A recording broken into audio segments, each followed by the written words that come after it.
Bem-vindo, meus brilhantes!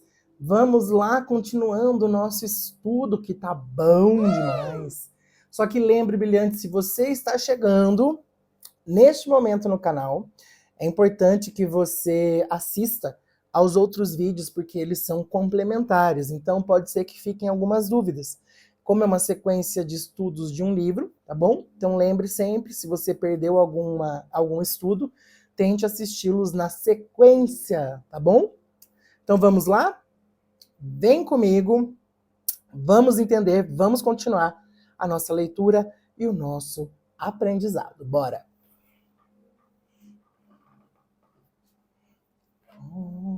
Eu vou ter que pôr o tripé um pouquinho mais para cá, senão vai bagunçar o coreto.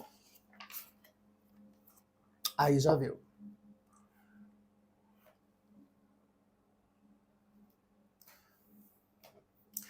A chegada de Enlil. No entanto, a parte da história em que os sirianos são o pai e que não parece relacionar-se plenamente com o que os registros sumérios dizem, pelo menos de acordo com a história apresentada por Zechariah Sitchin, até que se observe a sequência de acontecimentos que Sitchin parece não ter entendido. Enlil, que foi o primeiro a vir à Terra e era o chefe no sul africano, não pousou na Terra quando chegou à Terra. Ele pousou na água.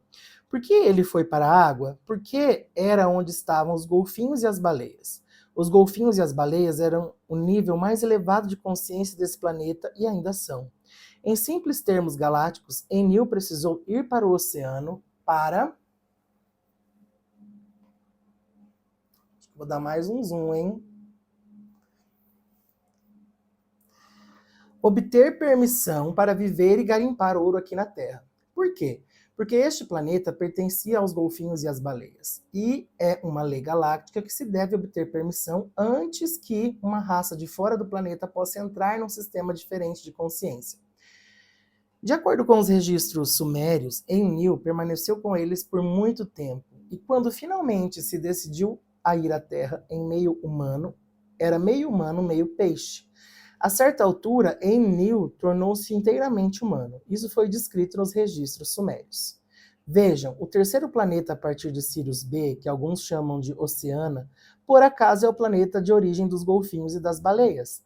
Peter Shenstone, líder do movimento em defesa dos golfinhos da Austrália, canalizou um livro em comum, The Legend of the Golden Dolphin, sobre a vinda dos golfinhos. Explica exatamente como eles vieram de outra galáxia, como eles passaram a viver na pequena estrela ao redor de Sirius B e como viajaram à Terra. Todo o planeta lá é quase inteiramente de água. Há uma ilha de quase o tamanho da Austrália e outra de quase o tamanho da Califórnia. Mais nada. Sobre essas massas de terra, há seres semelhantes a seres humanos, mas não muitos. Tá? O resto do planeta, que é todo de água e é de cetáceos. Há uma ligação direta entre os seres semelhantes aos humanos e os cetáceos. Então, quando Enlil, um Nephilim, veio aqui, primeiro ele entrou em contato com os golfinhos sirianos para receber a sua bênção. Depois ele foi para a Terra e começou o processo que levou à criação da nossa raça. As mães Nephilims. Para recapitular e esclarecer, depois da rebelião, quando decidiu-se criar uma nova raça aqui na Terra, foram os Nephilim que assumiram o aspecto mãe. Os registros sumérios dizem que 7 fêmeas se apresentaram. Depois, os Nephilims tiraram barro da terra, sangue do primata e esperma de um jovem Nephilim, misturaram tudo e colocaram no útero das jovens Nephilim que foram escolhidas para isso. Elas deram à luz a bebês humanos. Então, 7 de nós nasceram de uma vez.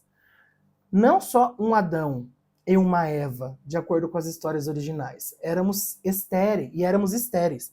Não podíamos nos reproduzir. Os Néfilins continuaram procriando bebês humanos, fazendo um exército de pequenos seres, nós, acumulando-os na ilha de Gondwanalândia. Se querem acreditar nessa história, que em parte vem dos registros suméricos e em parte de Thoth, a mãe da nossa raça é Nephilim, e o nosso pai é siriano. Agora, não fosse pelos registros sumérios a respeito dos Nephilim, tudo isso pareceria um completo absurdo. E ainda assim parece. Mas existe uma tremenda quantidade de evidências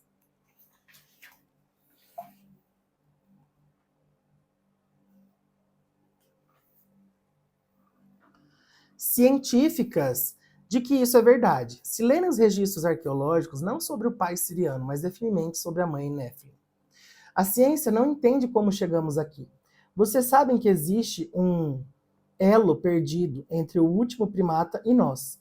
Parece que viemos do nada. Eles realmente sabem que temos entre 150 e 250 mil anos de idade, mas não fazem a menor ideia de onde viemos, nem como evoluímos. Simplesmente passamos por uma porta mística e chegamos. Adão e Eva. É viadão, é viadão. Vamos lá. Outra parte interessante dos registros sumérios é que depois de terem minerado ouro por um tempo na África, as cidades do norte, próximas ao atual Iraque, tornaram-se bastante refinadas e extremamente belas. Elas situavam-se em florestas tropicais e tinham imensos jardins ao seu redor. Finalmente, decidiu-se, de acordo com os registros sumérios, trazer alguns dos escravos das minas para o sul, do sul para a cidade, para que eles trabalhassem nos jardins. Evidentemente, nos tornamos ótimos escravos. Um dia, o irmão mais novo de Enlil, Enki, cujo nome significa serpente, aproximou-se de Eva. Olha de onde vem a história da serpente com Eva. Presta atenção. Um dia, o irmão mais novo de Enlil, Enki, que significa serpente, aproximou-se de Eva. E os registros dão esse nome, Eva. E ele lhe disse que o motivo pelo qual o irmão dele não queria que os seres humanos comessem daquela árvore no centro do jardim era porque ela os tornaria iguais aos Néfilins. Enki tentava igualar-se ao irmão por uma disputa que travavam. A história inteira é muito mais complicada do que essa, mas podem lê-la nos registros. Então, Enki convenceu Eva a comer o fruto da macieira, a árvore do conhecimento do bem e do mal, a qual, de acordo com os registros, incluía mais do que simplesmente um ponto de vista dualista. A árvore deu a ela o poder de procriar, de dar à luz. Peraí, galera. Theo.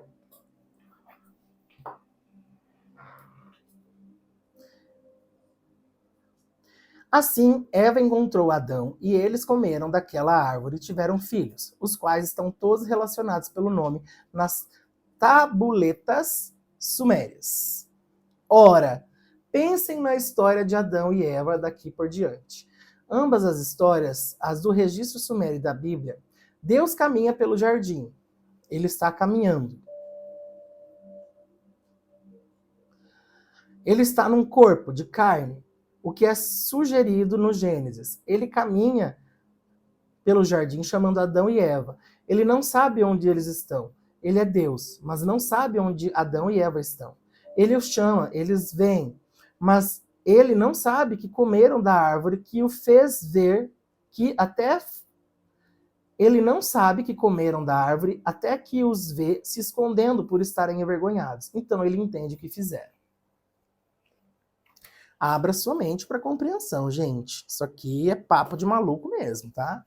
Não é todo mundo que vai conseguir acessar essas informações. Eis mais uma coisa. A palavra de Deus, Elohim, na Bíblia original, na verdade, em todas as Bíblias, não era singular, mas plural. Seria o Deus que criou a humanidade uma raça de seres? Quando Enlil descobriu que Adão e Eva tinham feito aquilo, ficou furioso. Ele particularmente não queria que comessem da outra árvore, a árvore da vida.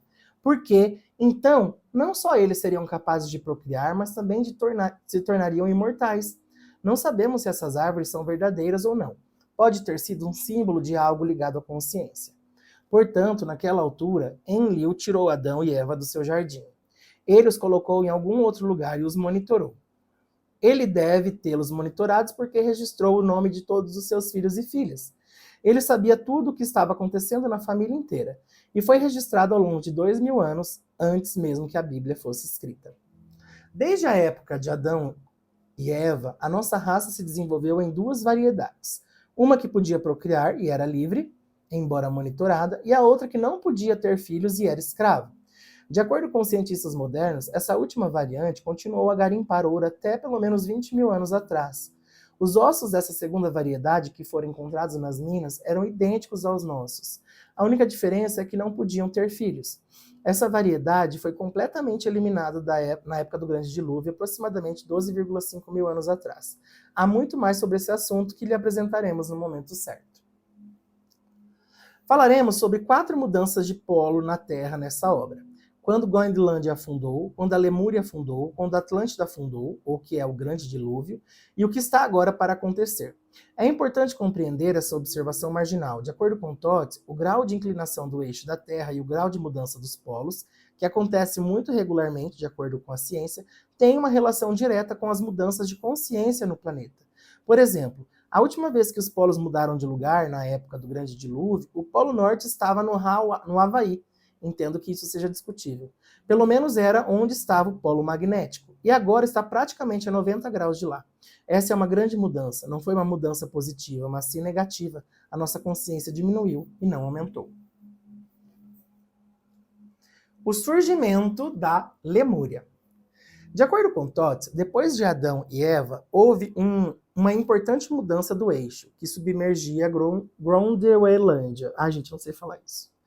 Todd disse que quando Gondwanalândia afundou, outro continente apareceu no Oceano Pacífico, qual chamamos Lemúria, e aos descendentes de Adão e Eva foram levados da sua terra natal para Lemúria. A ilustração 3.12 não reflete exatamente como era a Lemúria, mas está próxima de certa maneira. Ela se estendia das Ilhas Havaianas para o sul até a Ilha de Páscoa. Não se tratava de uma massa sólida, mas de uma série de milhares de ilhas que estavam muito próximas. Algumas delas eram grandes, outras pequenas, e eram muito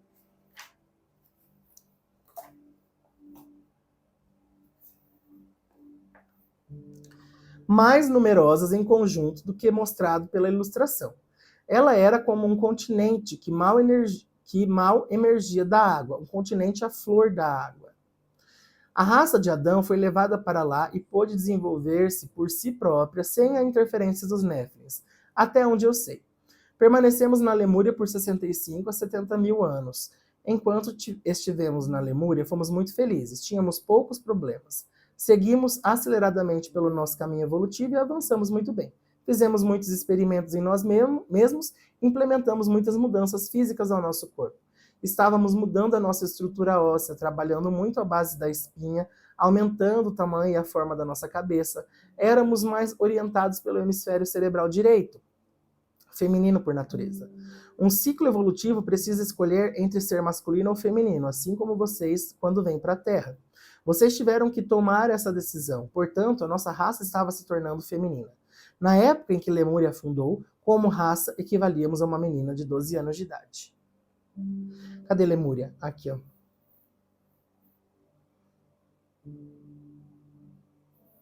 Várias pequenas ilhas. Explorações de Lemúria em 1910. O fato de que Lemúria provavelmente tinha existido foi estabelecido na nossa sociedade em 1910. Não nos lembramos muito desse conhecimento porque, em 1912, algo aconteceu para mudar o curso da evolução. Em 1912 ocorreram experimentos semelhantes ao projeto Filadélfia, de 42 e 43, sobre o qual comentaremos mais adiante. Eles realmente fizeram um experimento em 1913, mas ele se revelou uma enorme catástrofe. E eu pessoalmente acredito que esse experimento tenha sido o que causou a Primeira Guerra Mundial em 1914. Depois disso, nunca mais fomos os mesmos. Antes da Primeira Guerra Mundial, o padrão de crescimento espiritual dos Estados Unidos era semelhante ao que está acontecendo no momento. As pessoas estavam extremamente interessadas no trabalho espiritual e mediúnico, em meditação, na compreensão do passado remoto, em tudo mais dessa natureza. Pessoas como o coronel James Churchward e Angus Leplegion, da França, estudavam a Atlântida e a Lemúria, e havia padrões de pensamento semelhantes comparados ao presente. Então, quando aconteceu a Primeira Guerra, adormecemos e só começamos a despertar de novo na década de 60. Mas a prova de que tinham em 1910 sobre a existência de Lemúria era muito notável, e tinha a ver com o coral. O coral pode crescer sob a superfície da água somente até a profundidade de 45 metros. Em 1910, desconfio que o fundo do Pacífico fosse mais alto do que é agora, porque eles foram capazes de ver anéis de coral na superfície do fundo do oceano, afastados da Ilha de Páscoa até uma grande distância. A propósito, o fundo do oceano realmente sobe e desce. Pode ser que não saibam, mas o fundo do Oceano Atlântico subiu mais de 3 mil metros em dezembro de 69. Podem confirmar-se esse fato na edição de janeiro de 70 da revista Life. Na região das Bermudas, de repente, muitas ilhas começaram a aparecer na superfície. Algumas ainda podem ser vistas, mas a maioria delas afundou de novo. O fundo do oceano esteve a mais de 3 mil metros de profundidade antes dessa época. No tempo que Platão comentou sobre Atlântida e o Oceano Atlântico, os gregos tinham dificuldade de navegar com seus navios pelo Oceano Atlântico, além do Estreito de Gibraltar, porque a água na região tinha menos de 3 ou 4 metros de profundidade, às vezes até menos. Atualmente, a água ganhou profundidade novamente. Estimou-se que os anéis de coral descobertos no Pacífico tinham 540 metros de profundidade. Isso significa que os anéis originalmente tinham ilhas dentro deles, porque o coral precisaria estar próximo da superfície para se desenvolver. Se os anéis estavam a 540 metros de profundidade, isso significa que, uma vez que o coral não pode se desenvolver abaixo de 45 metros, os anéis afundaram muito, muito lentamente. Em 1910, as pessoas podiam ver esses anéis na superfície à distância, então sabiam que deviam ter havido uma porção de ilhas ali em alguma época. Provavelmente, mais importante, se vocês acompanharem a fauna e a flora das ilhas havaianas, encontrarão as mesmas características em todas as séries de ilhas em um arco, desde o Havaí até a Ilha de Páscoa. Essas ilhas estão separadas por longas distâncias, mas se olharem no mapa, verão um longo cordão. Esse cordão seguia ao longo da costa da Lemúria. Todas aquelas ilhas, incluindo Tahiti e Moorea, faziam parte da Lemúria. Todas as ilhas desse cordão têm exatamente a mesma fauna e flora, não nas outras ilhas, mas justamente nesse único cordão. As mesmas árvores, os mesmos pássaros, as mesmas abelhas, os mesmos besouros e as mesmas bactérias, tudo igual. A ciência poderia explicar esse fenômeno só se houvesse numa época paisagens terrestres que aproximassem essas ilhas. Ai e Tiai no início do Tantra. Essa nova civilização de Lemúria estava se desenvolvendo muito bem. Tudo seguia da melhor maneira possível, mas a maior parte da Lemúria acabou afundando. Cerca de 10 mil anos antes de afundar, estiveram lá duas pessoas cujos nomes eram Ai e Tia. Esse casal fez algo que ninguém havia feito antes, pelo menos no nosso ciclo evolutivo. Eles descobriram que se você faz amor de uma certa maneira e respira de uma certa maneira, consegue resultados diferentes quando tem um filho. Por meio da concepção desse tipo diferente de nascimento, os três envolvidos, mãe, pai e filho, tornam-se imortais. Em outras palavras, tendo um bebê de uma certa maneira, a experiência muda você para sempre.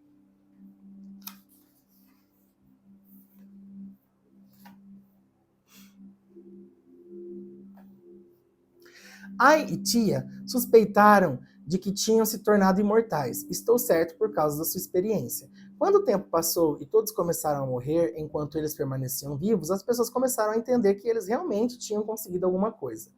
Assim, eles finalmente fundaram uma escola.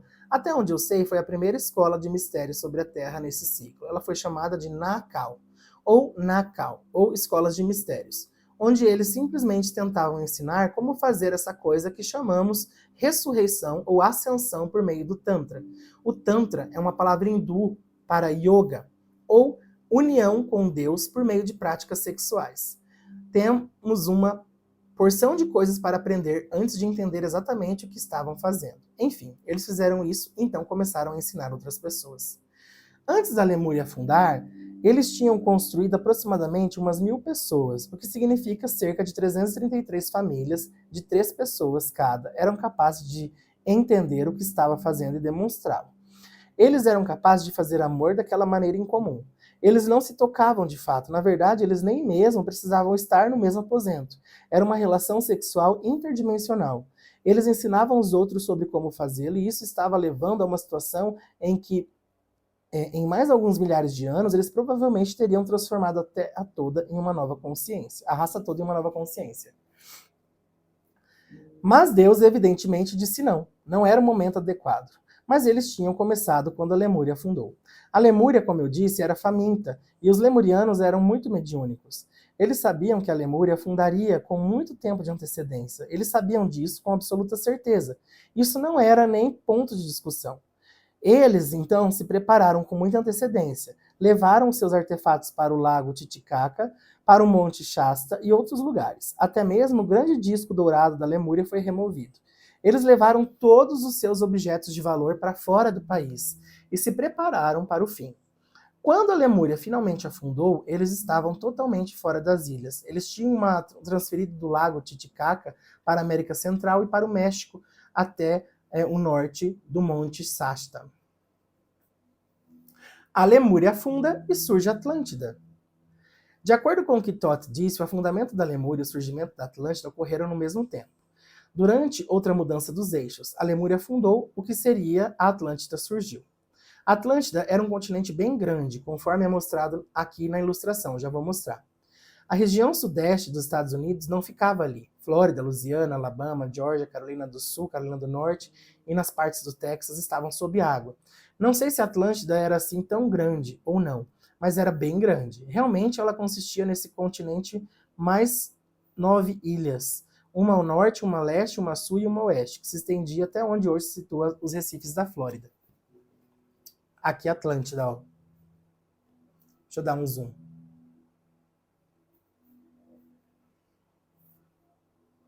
Seria nesse espaço aqui, ó. Com as suas ilhazinhas, cada uma num lugar.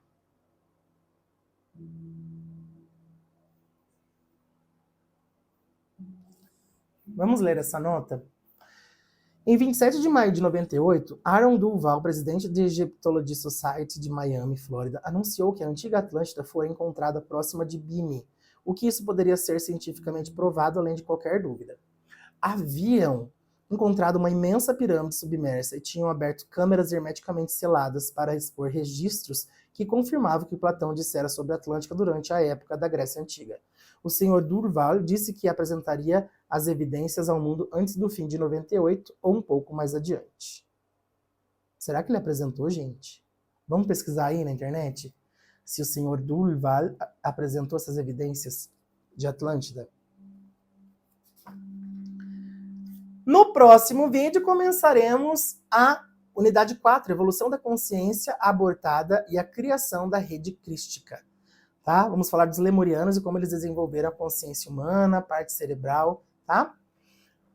E aí, muita coisa em 20 e poucos minutos, né, gente? Eu sei. Então, veja com calma, não precisa maratonar, assista com calma, faça suas anotações, suas dúvidas. Se eu puder ajudar a responder, eu vou ajudar, senão eu vou pesquisar. Tá bom?